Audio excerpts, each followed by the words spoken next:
Hey, welcome to Forest County, Pennsylvania, and the Forest County Outback channel, where we combine history with the outdoors.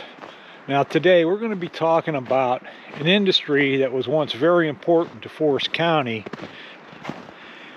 and to Pennsylvania as a whole. And today it is gone and forgotten.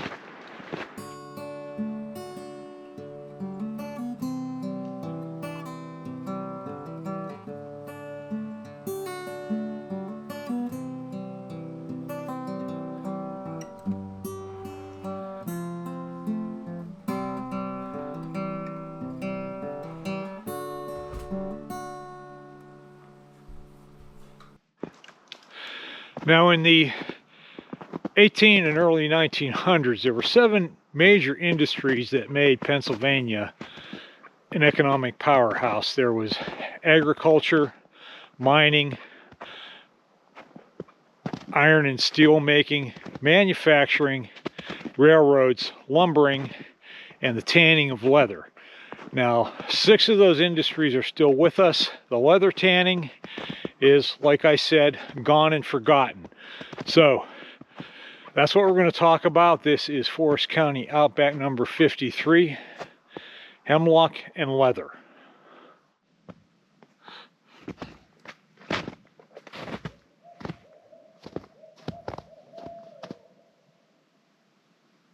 Hear the owl?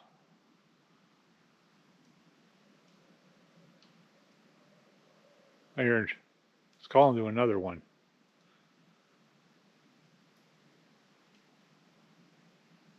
Oh well, there it is. Cool. So, a reminder, we do not use AI when we generate any of our content. Everything on here, we like to call it organic. It's 100% AI free. And if you like that idea and you like our content, help us out by going on YouTube. Subscribe if you haven't already. Give us a like, a share, and a comment. And one thing about YouTube comments, I just found out that for them to count towards the algorithm where YouTube starts to promote the video, they have to be 7 words long. So, great video. Thanks, Terry. That's 4 words. That doesn't quite cut it unless you do it twice. We need 7 words on a comment. So, help us out there. So the other thing you can do is by checking out our shops. Now we have a merch shelf down below, and if you scroll down below the video, you'll see it. It's we have mugs, t-shirts, hoodies, things like that with our logo on them.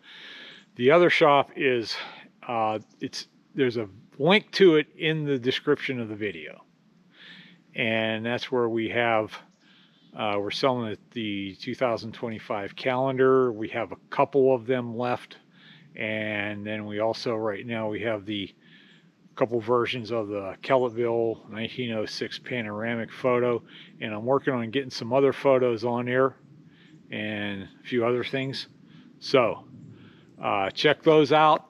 And you can also follow us on Facebook at the Forest County Outback page. 3 membership questions, please answer them. And if you invite somebody to join, remind them that they do have to answer those questions. And you can also email me, Terry at forestcountyoutback.com. Okay, thanks. Now we are in the Heart's Content scenic area because this is one of the last stands of old growth forest. This was this landscape that greeted the early white settlers. And this forest had small stands of mixed hardwoods, but the dominant species were white pine and hemlock. Now the white pine was valued for its lumber. It made a fairly light but strong building material. The hemlock was valued for its bark because it had a high level of tannic acid, and that was used to make an extract of tannic acid that would be used in the process of tanning hides. Now, the archaeological record tells us that humans have been tanning leather going back at least 40,000 years. It's probably further, we just haven't found the evidence of that. And remember, this was the age before plastics and synthetic materials, so the uses of leather were just endless.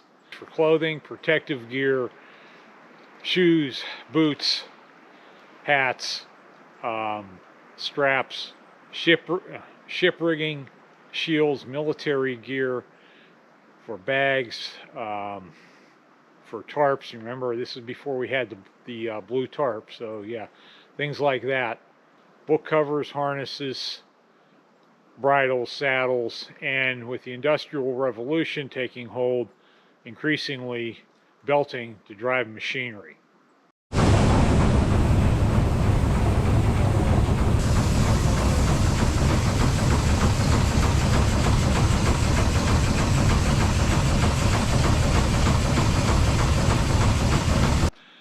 Now, for much of human history, tanning was just another chore that had to be done to survive.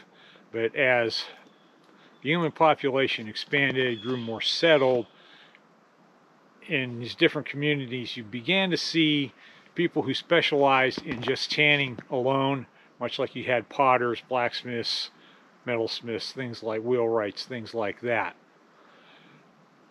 And in America, just about every village had a small tannery.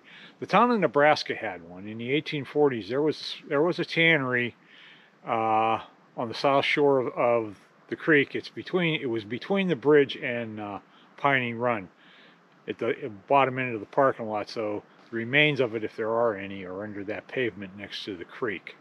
As population grew and demand increased due to increased industrialization, you began to see a consolidation of tanneries, and they just got bigger and bigger and bigger. And few people today realize the magnitude of that industry, especially in the late 1800s. And this is a map showing the tanneries after, it says 1890, the number of large tanneries in Pennsylvania. Now, by the 1860s, East Coast tanneries were experiencing bark shortages, and the tannery operators had been eyeing up northern Pennsylvania for quite a while because we had this huge reservoir of hemlock here. But until the railroads came through, that hemlock was inaccessible. Well, that changed in 1864. The Pittsburgh and Erie, not Pittsburgh, Philadelphia and Erie, P&E Railroad was built across the northern tier of Pennsylvania. And at Sheffield, which initially was just a flag stop, that railroad touched on this huge reservoir of hemlock bark in southern Warren and eastern Forest County. Now, these tannery operators were quick to act on this. Several of them came to Sheffield in around 1870 and began setting up tanneries in that area. And it's amazing the number and size of tanneries that they established, not only in Sheffield, but on along what's now Route 6, that corridor along the, what's the one branch of Tynester Creek, a bit like from Clarendon down to Sheffield and beyond. There were several tanneries, and huge tanneries.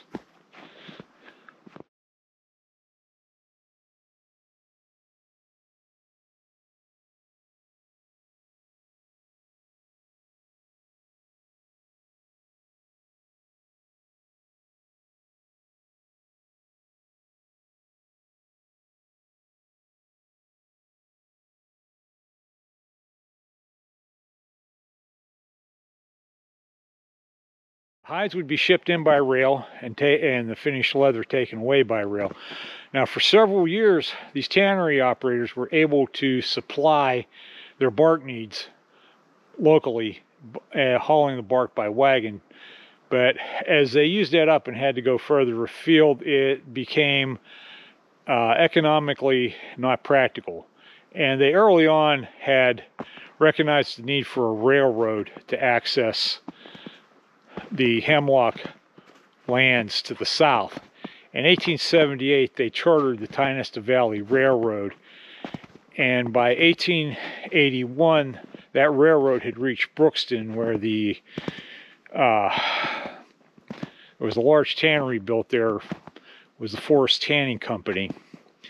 And in 1881 or 82, they continued south through Sheffield Junction, where they met up with the Pittsburgh and Western Railroad that came out of Marionville, and continued on south. So these two railroads opened up a huge reservoir of bark and timber to that area.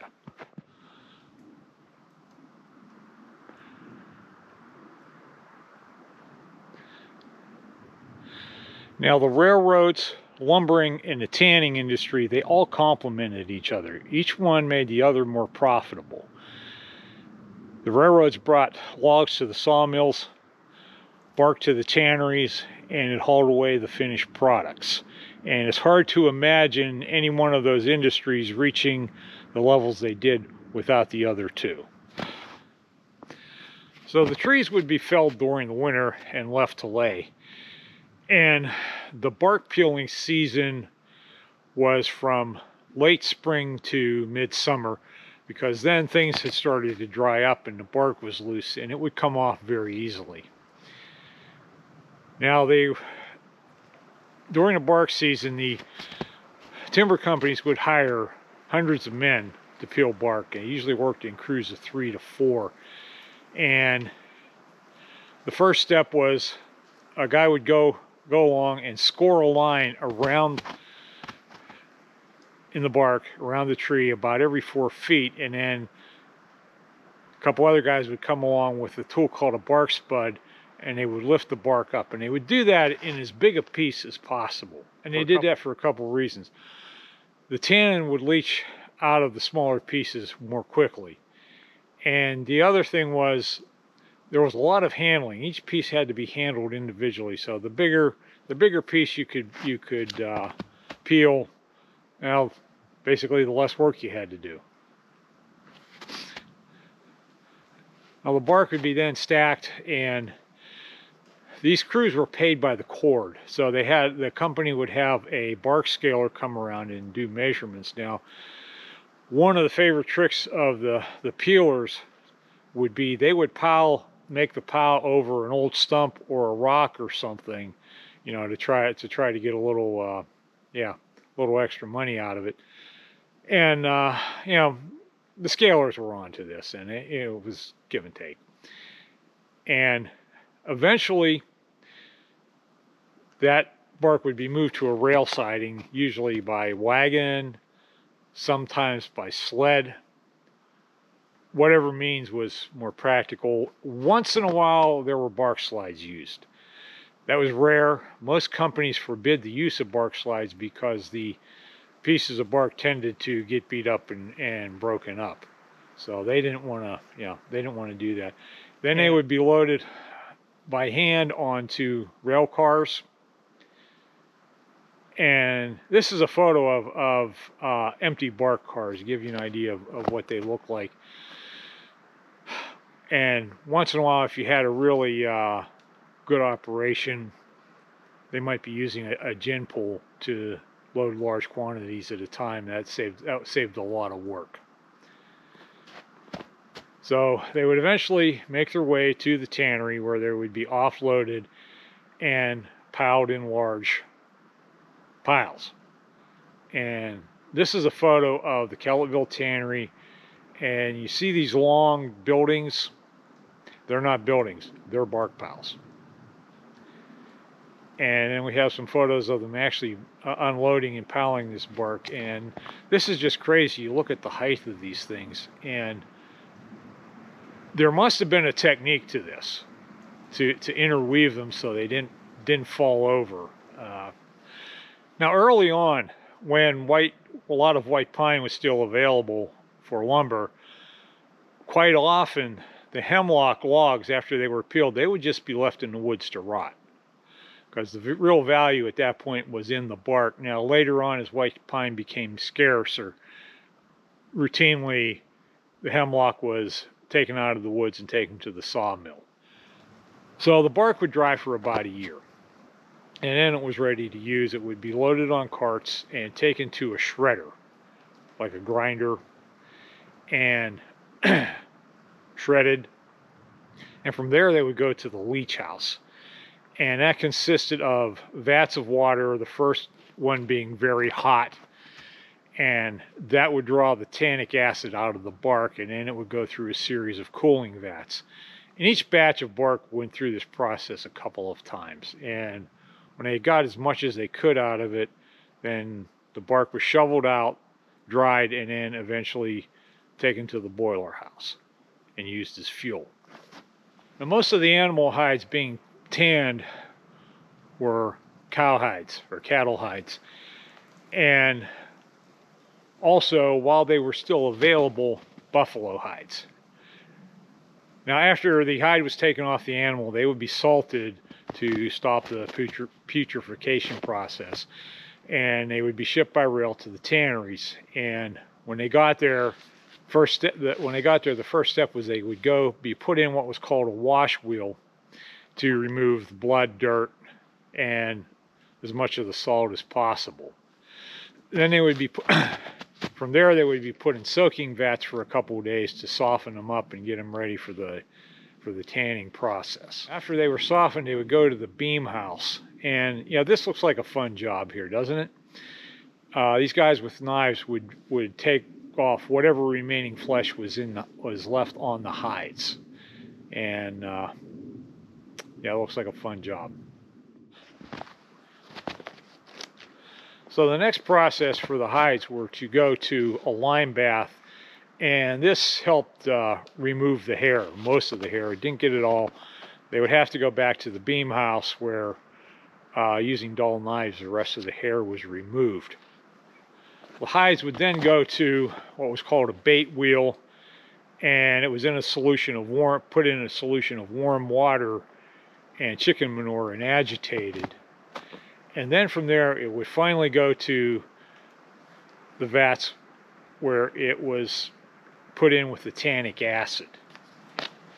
And after that, they would go to the finishing room where they were, compounds would be rubbed into them to soften the leather, to color them, whatever. And, oh yeah, also earlier in the process, the hides would be slit.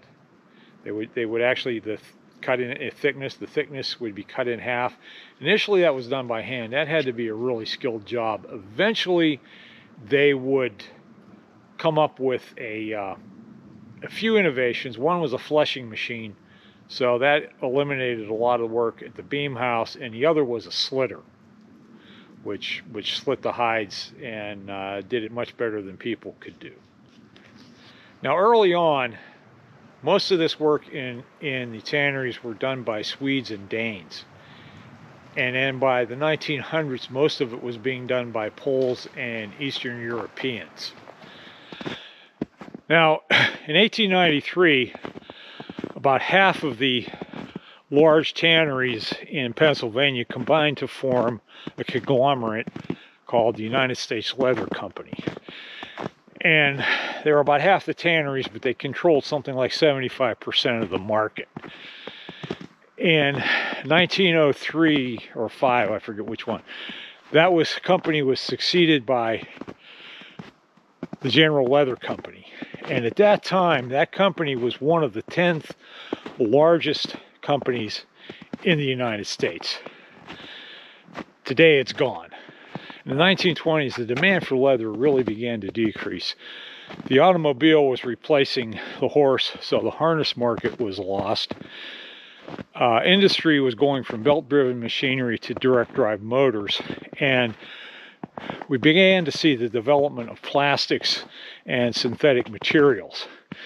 And that really accelerated during World War II. So by then, the market for leather was just a fraction of what it had been. Now, Forest County had 3 large tanneries. We had the Forest Tanning Company in Brookston, which I mentioned earlier, and I really don't have a closing date on that. I think probably in the 1920s. Kellettville Tannery started out as an extract plant. For a while that was a common thing. Companies would set up plants to process the bark into tannic acid and then ship it off to tanners on the East Coast.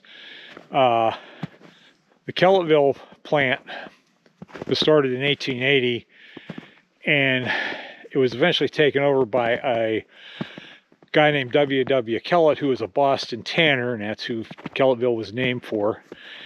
And without a rail connection, it really wasn't very profitable. So it only ran for a few years, and it shut down. Eventually, the operation was taken over by the company of Horton and Johnson, and they built a full-fledged tannery there. And they called it the Tynesta Tanning Company, but I've also heard it referred to as the Elk Tanning Company. So I'm not real sure on that one. And that would have shut down when the timber was exhausted around Kellettville and the mill shut down, which was, I think, 1923. Now, the other large tannery was the West Hickory Tannery, and that was constructed in 1886, and the Wheeler and Duesenberry Lumber Company had a big stake in that. That's where they were taking their hemlock bark to be processed.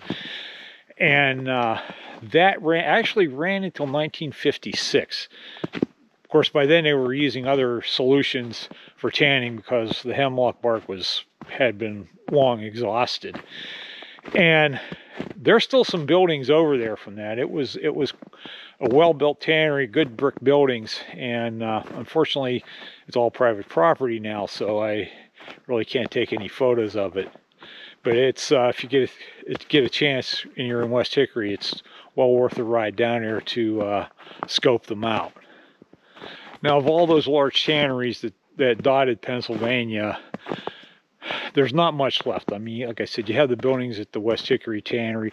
There are some other ones in different places, but the Kellettville Tannery, there's just some old ruins of the basement there, which is on private property, and the Forest Tanning Company in Brookston, there's, I think, the remains of one building left. So, and that's the fate of most of these tanneries. Okay, that's it for Forest County Outback number 53, Hemlock and Leather. Hope you enjoyed it. Hope you learned something. And hope you keep watching. So, we will catch you on the next one then. Thanks for watching.